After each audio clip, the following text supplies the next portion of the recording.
Gemini, kumusta po kayong lahat? So ayan Gemini, maraming salamat po sa walang sawang pagsubaybay sa ating pong mga reading.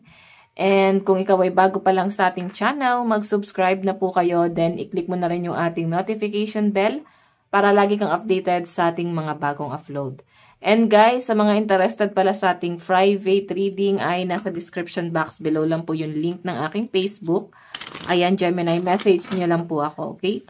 So, by the way, ang reading pala natin is ano ba yung ganap sa inyo ngayong November 2025.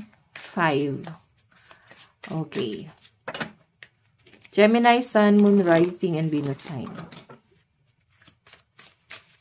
Ang ganap po kay Gemini. Meron tayong notice the blessing. Oh. So, sabi nga rito guys, baka hindi mo napapansin, blessed ka pa rin, Gemini, pero baka hindi mo napupuna, kasi hindi naman yung bagay na hinihiling mo eh. So, hindi mo siya napapansin kasi hindi naman yun yung bagay na pinagdasal mo. Okay? Hindi naman yung minanifest mo. Hindi mo naman gusto yung bagay na yon. Pero ang sinasabi kasi dyan, Gemini, parang maliit na bagay or malaking bagay man yan dapat na-appreciate mo. So, ayan o. Baka may mga blessing na dumarating sa inyo na hindi mo napapansin. Basahin natin guys, gratitude puts us in a position of having instead of wanting. Taking rather than complaining when we focus on what we already have and take stock of our blessing, we get more blessing. What are you grateful for? Share it with yourself and others. Naintindihan niyo, sabi dito, thinking rather than complaining. Siguro iba sa inyo, nagko-complain ka ba sa buhay mo? Parang malas-malas ko, parang, ba't lahat ng ginagawa ko hindi pumapabor sa akin? So, minsan kasi guys, yung mga minamanifest nyo, yung mga gusto nyo, is baka hindi naman talaga para sa inyo. Okay? Ibinibigay sa inyo ni universe kung ano talaga yung nararapat para sa inyo. Okay? Baka nilalagay ka niya mismo sa tamang landas. Nilalagay ka ni universe sa, alam mo yun, sa ano yung makakabuti sa'yo. And baka kasi ang iniisip mo dito, hindi naman yung gusto ko. Alam mo yun, minsan kasi nag-i-improve tayo sa bagay na hindi naman natin forte. Nag-i-improve tayo sa bagay na hindi naman natin, guys, naging passionate ever since. Diba? Kaya may mga ibang negosyante nga or successful sa buhay na never nilang iniisip na mapupunta sila doon. Minsan parang iniisip pa nila na yun yung pinaka-hate nila. Pansin nyo, yung mga successful ngayon sa buhay, kung ano yung hinate nilang bagay, doon pa sila mas naging successful. So, I think ganun yung nangyayari sa inyo. Titingnan natin, guys. Gemini, Sun, Moon, Rising, and Venus sign. Okay? So, pwedeng ikaw nagiging successful ka sa bagay na never mong inimagine na gagawin mo or magagawa mo sa buhay mo. Never mo na-imagine na papasukin mo. Parang ganun. Tingnan natin.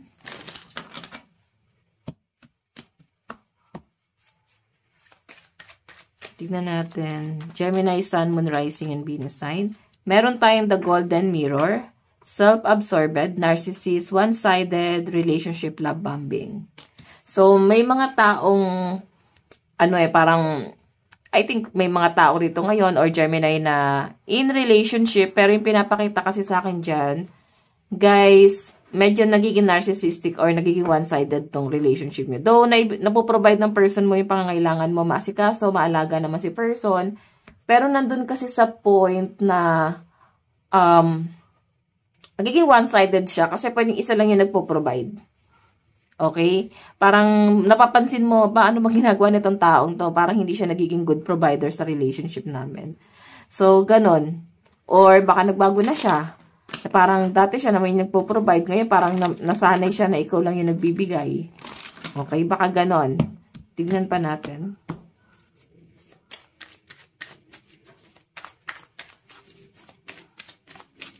Meron tayong stab in the back, heartbreak, pain, separation, deception, shocking attack. So may ano daw guys, pwede may mag-stab sa inyo. Merong pwedeng sumaksak sa inyo patalikod, Gemini.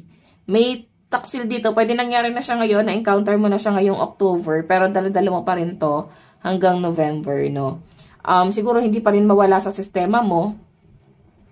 Hindi mo pa rin ma-imagine na yung taong yon is magagawa yon sa inyo na i-betray ka or parang binigdil niya kung ano man yung pagtulong na ginawa mo sa kanya. Parang ganon. Kung ano man yung ginawa mong pagtulong para sa kanya, ang dating doon, Gemini, iba pala yung kahulugan. So, pwedeng naging gulo to sa end mo. Ikaw yung nahirapan parang ikaw yung nahirapan na ma-overcome yung problema na pwedeng ginawa niya na parang never mo namang inimagine na may masama dun sa bagay na yon. Okay? Pero siya, na big deal niya. Tingnan natin, guys.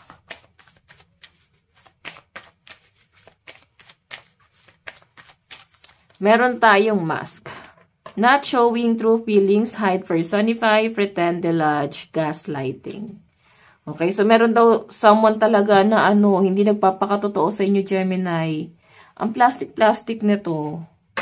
Okay? May nakikita rin ako iba sa mga Gemini rito, parang may pinagdududahan ka na someone na parang nahuhulog yung person mo doon. So, nagdududa ka lang na parang may something sa kanila. Parang, mo lang siya, guys. Tawag dito, ino-obserbahan mo lang tong partner mo at yung taong pinagdududahan mo. And nakikita mo na parang may something talaga. Hindi normal kung ano man yung relationship na meron sa kanila. Okay, so meron tayong palm tree, stability, security, permanence, growth, endurance, and flexibility. So, nakikita ko rito, guys, na ngayong November, mas mag-focus ka daw sa stability, no? I think mag-i-imagine or pwedeng meron kang sisimulan or pwedeng paplanuhin pa lang na parang pwede mo pang maging source of income. Okay, more on discarte talaga yung nakikita ko dyan. Gemini. So, by the way, meron pa tayong heart with the key, welcoming love, meeting the one, open your heart, getting together, perfect. So, may nakikita ko dito, guys, relocation, no? Siguro iniisip ng ibang Gemini na lumagay na sa stability or parang maging maayos na yung relationship nyo ng partner mo. Gemini, pwedeng iniisip nyo na bumukod na or pumunta na sa higher commitment, no? Siguro, pwedeng parang pag-iisipan siya or paplanuhin kasi nandito na stability eh. Okay? Ito kasi, guys, pwedeng mga side hustle or mga diskarte na papasukin mo or business. Ito naman is parang pag-iipunan mo kasi gusto niyo nang bumukod, gusto niyo na magkaroon ng sariling inyo. So, yun yung nasa sense ko dyan. By the way, tignan pa natin. Okay.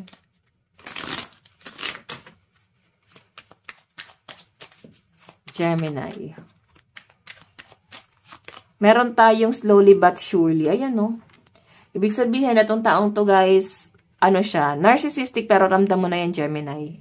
Ramdam mo na yung pagiging narcissistic na itong taong to. Ramdam mo na kung ano yung hidden agenda niya. So, sinasabi lang dito, guys, parang iba yung personality niya, like, napakabait naman niya, tahimik lang siya. Then, hindi mo ma-imagine na, ay, demonyo pala siya. Parang ganon. Kaya ka pala niyang traidorin. So, tingnan natin na ni stab in the back, stop worrying. So, nagkaroon ka ng matinding trust issue dahil sa mga betrayal na paulit-ulit nangyari sa inyo, Gemini. So, ang dami niyong wino-worry about sa future mo na parang nape-pressure kayo na naiisip ko kasi dito, guys, na parang hanggang dito na lang ba? May mangyayari pa ba? Parang ganon. Marami pa bang pwedeng maging ganap? Parang ganyan. So, actually, ikaw malaki na yung trust issue mo. Parang darating daw kayo sa point, Gemini, na wala na kayong pagkakatiwalaan. Okay, ano tong mask? Turn your tongue 7 times in your mouth before speaking. So, may confrontation rito, guys. Pero sa nakikita ko, parang ikaw tong i-confront eh. Nakikita ko yung pananahimik ng mga Gemini. Hindi kayo papatol. Okay, palm tree. Meron tayong you can do it. So, nakikita ko na dito, guys, yung yung stability mo talaga, sisimulan mo na siya ngayong November. Okay? Parang, kung wala pang hakbang, wala pang konkretong plano, pwedeng pag-iipon to. Okay? So, game na game ka na dito eh. Para kang nabuhusan ng malamig na tubig or para kang pinaliguan ng energy. Grabe. So, yung heart with the key, meron ako nakitang sa mga single dito, guys. Parang marami kayong ka-blind date, ah. ngayong November. Marami kayong i-entertain, maraming paparating sa buhay nyo. So, yan. More on entertainment. So, ang ganda nito sa mga single. Okay, so by the way, advice. Wait lang.